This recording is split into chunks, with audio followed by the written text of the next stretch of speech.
ಹೊಸಪೇಟೆಯಲ್ಲಿ ಸುವರ್ಣ ಕರುನಾಡು ಕನ್ನಡ ದಿನಪತ್ರಿಕೆ ಲೋಕಾರ್ಪಣೆ. ನೊಂದವರ ಧ್ವನಿಯಾಗಿ ಪತ್ರಿಕೆ ಬೆಳಗಲಿ ಮಾಜಿ ಸಚಿವ ಎಚ್ ಆಂಜನೇಯ. ತಂತ್ರಜ್ಞಾನ ಮತ್ತು ಸೋಷಿಯಲ್ ಮೀಡಿಯಾ ಅಬ್ಬರದ ಇಂದಿನ ದಿನಗಳಲ್ಲೂ ಮುದ್ರಣ ಮಾಧ್ಯಮದತ್ತ ಮುಖ ಮಾಡಿ ಹೊಸ ದಿನಪತ್ರಿಕೆ ತರುತ್ತಿರುವುದು ಸಾಮಾನ್ಯದ ಮಾತಲ್ಲ. ನೂತನವಾಗಿ ಲೋಕಾರ್ಪಣೆಗೊಂಡಿರುವ ಸುವರ್ಣ ಕರುನಾಡು ಪತ್ರಿಕೆಯು ಸಮಾಜದ ಅನ್ಯಾಯದ ವಿರುದ್ಧ, ನೊಂದವರ, ಶೋಷಿತರ ಮತ್ತು ಬಡವರ ಪರವಾಗಿ ಕೆಲಸ ಮಾಡಿ ರಾಜ್ಯಾದ್ಯಂತ ವಿಸ್ತರಿಸಲಿ ಎಂದು ಮಾಜಿ ಸಚಿವ ಎಚ್ ಆಂಜನೇಯ ಶುಭ ಹಾರೈಸಿದರು. ಹೊಸಪೇಟೆ ಪಟ್ಟಣದ ಡಾಕ್ಟರ್ ಬಿಆರ್ ಅಂಬೇಡ್ಕರ್ ಸಂಘದ ಗೌತಮ ಬುದ್ಧ ಫಂಕ್ಷನ್ ಹಾಲ್ನಲ್ಲಿ ಹಮ್ಮಿಕೊಳ್ಳಲಾಗಿದ್ದ ಕಾರ್ಯಕ್ರಮದಲ್ಲಿ ಮಾತಂಗ ಮಹರ್ಷಿ ಶ್ರೀ ಪೂರ್ಣಾನಂದ ಭಾರತಿ ಶ್ರೀಗಳು ಹಾಗೂ ಬಿಜಿಹಳ್ಳಿ ತೋಂಟದಾರ್ಯ ಶಾಖಾ ಮಠದ ಶ್ರೀ ಶಿವಮಹಾಂತ ಶ್ರೀಗಳ ದಿವ್ಯ ಸಾನ್ನಿಧ್ಯದಲ್ಲಿ ಮಾಜಿ ಸಚಿವ ಎಚ್ ಆಂಜನೇಯ ಅವರು ಪತ್ರಿಕೆಯನ್ನ ಅನಾವರಣಗೊಳಿಸಿದರು. ಇದೇ ಸಂದರ್ಭದಲ್ಲಿ ಮಾತನಾಡಿದ ಅವರು, ಪತ್ರಿಕೆಯ ಸಂಪಾದಕರಾದ ಡಾಕ್ಟರ್ ಜಿ ಆನಂದ್ ಕುಮಾರ್ ಅವರ ಈ ಸಾಹಸಕ್ಕೆ ಒಳ್ಳೆಯ ಯಶಸ್ಸು ಸಿಗಲಿ ಎಂದು ಆಶಿಸಿದರು.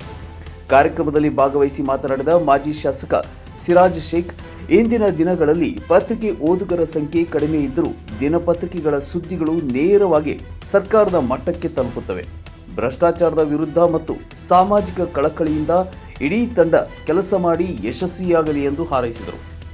ಡಾಕ್ಟರ್ ಬಿಆರ್ ಅಂಬೇಡ್ಕರ್ ಸಂಘದ ಜಿಲ್ಲಾಧ್ಯಕ್ಷ ಕೆಪಿ ಉಮಾಪತಿ ಮಾತನಾಡಿ, ಪತ್ರಿಕೆಗಳು ಸದಾ ಸಾರ್ವಜನಿಕರ ನಾಡಿ ಮಿಡಿತದಂತೆ ಕೆಲಸ ಮಾಡಬೇಕೆಂದು ಆಶಿಸಿದರು.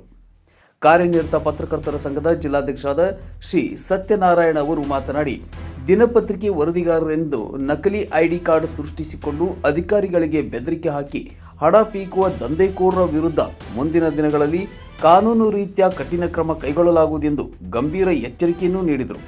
ವಿಜಯನಗರ ಜಿಲ್ಲಾ ಕಾಂಗ್ರೆಸ್ ಪ್ರಧಾನ ಕಾರ್ಯದರ್ಶಿ ಹಾಗೂ ಸುವರ್ಣ ಕರುನಾಡು ಪತ್ರಿಕೆಯ ಸಹ ಸಂಪಾದಕರಾದ ಶ್ರೀ ನಿಂಬಗಲ್ ರಾಮಕೃಷ್ಣ ಅವರು ಕಾರ್ಯಕ್ರಮದ ಸಂಪೂರ್ಣ ರೂಪುರೇಷೆಗಳನ್ನು ಸಿದ್ಧಪಡಿಸಿ ಉದ್ಘಾಟನಾ ಸಮಾರಂಭದ ಯಶಸ್ಸಿಗೆ ಪ್ರಮುಖ ಕಾರಣೀಭೂತರಾದರು.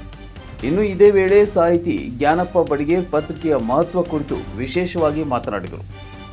ಸಮಾರಂಭದಲ್ಲಿ ಪತ್ರಿಕೆಯ ಸಂಪಾದಕ ಡಾಕ್ಟರ್ ಜಿ ಆನಂದ್ ಕುಮಾರ್, ಹಿರಿಯ ಪತ್ರಕರ್ತ ಅಂಬಳಿ ದೇವೇಂದ್ರಪ್ಪ, ವರದಿಗಾರರಾದ ಎಚ್ ಸಂತೋಷ್, ಜಿ ಪ್ರವೀಣ್ ಕುಮಾರ್, ನಾಗರಾಜ್ ಕಲ್ಲಹಳ್ಳಿ, ಖ್ಯಾತ ವೈದ್ಯ ಡಾಕ್ಟರ್ ಎ ಸುರೇಶ್ ಕುಮಾರ್, ಉಪನ್ಯಾಸಕ ಎಚ್ ಪಂಪಾಪತಿ, ಕೊಲ್ಲಾಪುರಿ ದಲಿತ ಸೇನೆ ಜಿಲ್ಲಾಧ್ಯಕ್ಷ ಕೋಗಳಿ ಉಮೇಶ್, ಟಿಎಸ್ಎಸ್ ಜಿಲ್ಲಾ ಸಂಘಟನಾ ಸಂಚಾಲಕ ಎಚ್ ಪ್ರಭಾಕರ್, ಗ್ಯಾರಂಟಿ ಯೋಜನೆ ಸದಸ್ಯ ಎಚ್ ಪರಶುರಾಮ್, ಗುತ್ತಿಗೆದಾರ ಒಂಟಿ ಮೇಘರಾಜ್, ಜಿಲ್ಲಾಧ್ಯಕ್ಷ ಆಲಬೂರ್ ಗಣೇಶ್, ನಗರಸಭಾ ಸದಸ್ಯ H V Mylappa Ankasamudra, V Ravikumar, B Maruthesh ಸೇರಿದಂತೆ ನೂರಾರು ಪ್ರಮುಖರು ಉಪಸ್ಥಿತರಿದ್ದರು.